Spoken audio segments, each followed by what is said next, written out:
유다가 축복을 받은 이유라는 제목 가지고 하나님의 말씀을 하나님의 은혜를 같이 나누도록 하겠습니다.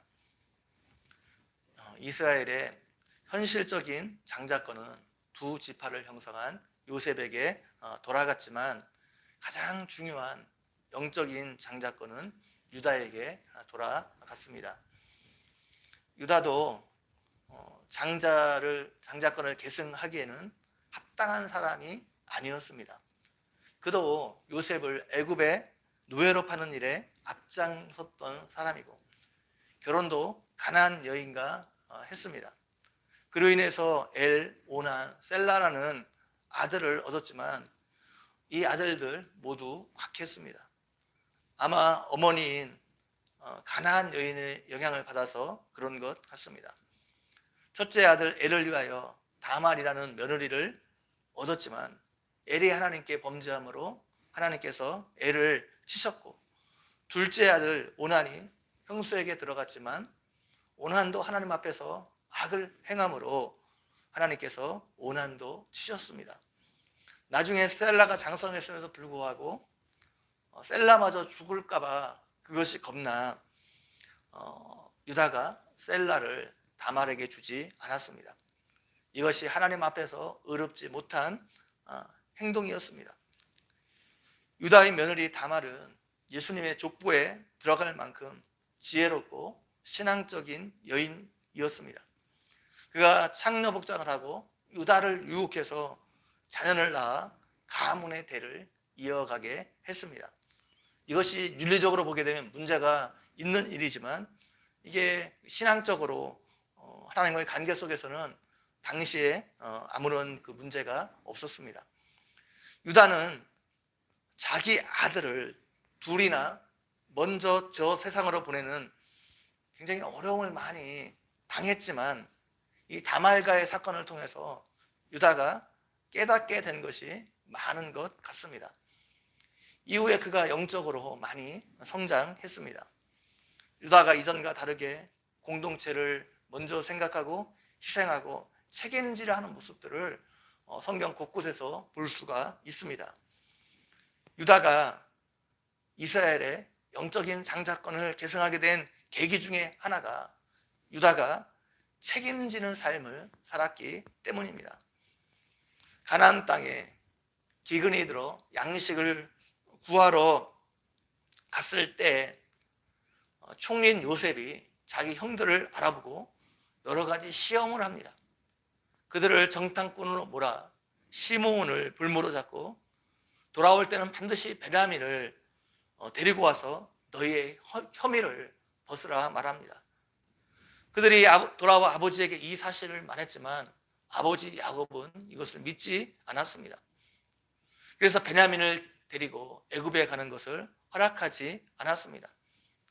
야곱은 요셉도 잃어버렸는데 베냐민까지 빼앗길 수 없다 생각했습니다. 기근은 심해지고 양식은 떨어지고 그냥 있으면 죽을 수밖에 없었습니다. 이때 유다가 야곱에게 내가 그를 위하여 담보가 되오리니 아버지께서 내 손에서 그를 찾으소서 말합니다. 이 말은 내가 베냐민을 데려오지 않으면 내가 대신 죽겠다는 그런 의미가 있습니다. 이에 야곱이 허락하고 베냐민을 데리고 애굽에 양식을 구하러 갈 수 있었습니다. 베냐민을 데리고 애굽에 양식을 구하러 내려왔을 때 이번에는 요셉의 계획으로 베냐민이 애굽에 붙잡힐 위기에 처했습니다. 요셉이 다른 형제들은 돌아가도 좋다 말했지만 이때 유다가 자신을 대신 붙잡아 놓고 베냐민을 놓아달라 부탁합니다. 사람들은 보통 위기에 처하게 되면 자신만 빠져나갈 생각을 하게 되는데 유다는 그렇지 않았습니다. 자신을 희생해서 동생 베냐민을 구하려 했습니다. 광야에서 이스라엘 백성들이 이동할 때 유다 지파가 항상 선봉에 섰습니다. 맨 앞자리에 선다는 것은 항상 위험이 따르는 자리입니다. 적들이 공격해 오면 가장 먼저 쌓여야 하는 자리가 선봉입니다. 어떤 일이든지 앞장서서 행하는 사람은 항상 손해보게 되어 있습니다. 앞장서서 행하는 사람이 희생하게 되어 있습니다. 이런 유다의 모습 때문에 하나님은 유다 지파에게 영적인 장자의 복을 허락해 주셨습니다. 다른 사람들이 희생하기를 주저하고 있을 때 유다가 선봉에 서서 희생하기를 주저하지 않았습니다. 이런 유다에게 주신 하나님의 복이 무엇입니까? 첫 번째, 다른 형제들의 찬송이 되게 하실 것입니다. 유다라는 이름이 찬송이라는 뜻입니다. 이 말은 하나님께 영광 돌린다는 뜻도 있지만 형제들로부터 유다가 칭송받는다는 뜻도 있습니다. 다른 형제들로부터 칭송받고 부러움을 사는 위치에 유다가 올라가게 될 것입니다. 두 번째로 권세와 능력을 갖게 될 것입니다. 유다는 사자 새끼라 말합니다. 사자는 동물 중에서 가장 힘센 짐승을 말합니다.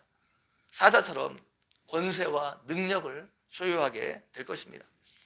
세 번째로 다스리는 권세를 받게 될 것입니다. 주가 유다를 떠나지 아니하며 시리자의 지팡이가 그발 사이에서 떠나지 아니하기를 실로가 오시기까지 이르리니 그에게 모든 백성이 복종할 것이다 말하고 있습니다. 주는 왕의 지휘봉을 말합니다. 주가 유다를 떠나지 아니하겠다는 말은 유다 지파에서 계속해서 왕이 이어질 것을 말합니다. 실로가 오시기까지 그렇게 될 것이다 말하고 있습니다.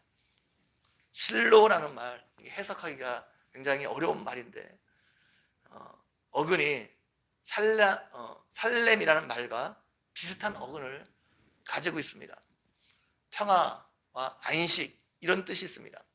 평화와 안식을 주시는 이가 오시기까지 그렇게 될 것이다 말하는 것입니다. 또 실로는 보냄 받았다는 뜻도 있습니다. 실로의 또 다른 뜻은 아들이라는 뜻도 있습니다. 이것을 다시 말하면 평화와 안식을 주는 아들이 오기까지 그렇게 될 것이라는 말입니다. 유다 지파를 통해서 다윗이 나왔고 다윗의 후손으로 예수님이 오셨습니다. 예수님이 오시기까지 유다 지파에서 왕이 나올 것에 대해 말해주고 있습니다. 네 번째로 유다는 영적인 축복뿐만 아니라 물질적인 복도 받았습니다. 유다는 나귀를 포도나무에 매는데 가장 좋은 나무에 맬 것이라 말합니다. 나귀를 포도나무에 매면 그 포도나무가 상할 수 있습니다. 가지에 있는 포도를 버릴 수 있습니다. 나귀를 가장 좋은 포도나무에 맨다는 것은 포도 열매가 너무 풍족해서 포도를 버리는 것에, 가장 좋은 포도를 버리는 것에 별로 개의치 않았다는 것을 말합니다. 나귀를 포도나무에 매게 되면 그걸 버리게 되는데 그런 것들을 개의치 않을 정도로 포도 열매가 풍성했다는 것을 말합니다.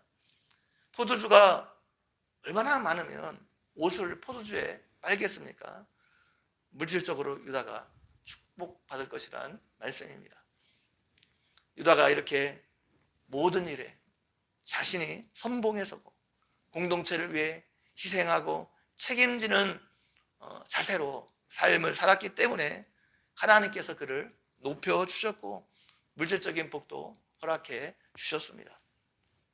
여러분도 유다처럼 공동체를 먼저 생각하고 공동체를 위해서 희생하고 또 공동체를 위해서 책임지는 삶을 살아감으로 유다가 받았던 복을 이 땅을 살아가면서 여러분과 여러분의 후손이 받아 누리는 은혜가 있기를 주님의 이름으로 간절히 축원드립니다. 저는 기도드리겠습니다.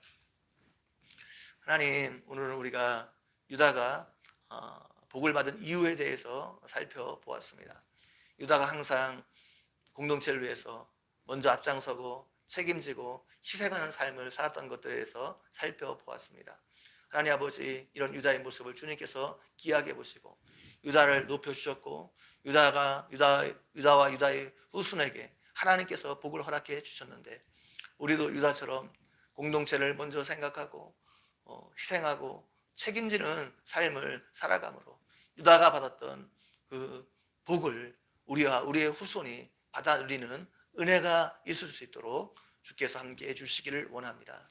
감사합니다. 예수님의 이름으로 기도 올려옵나이다. 아멘.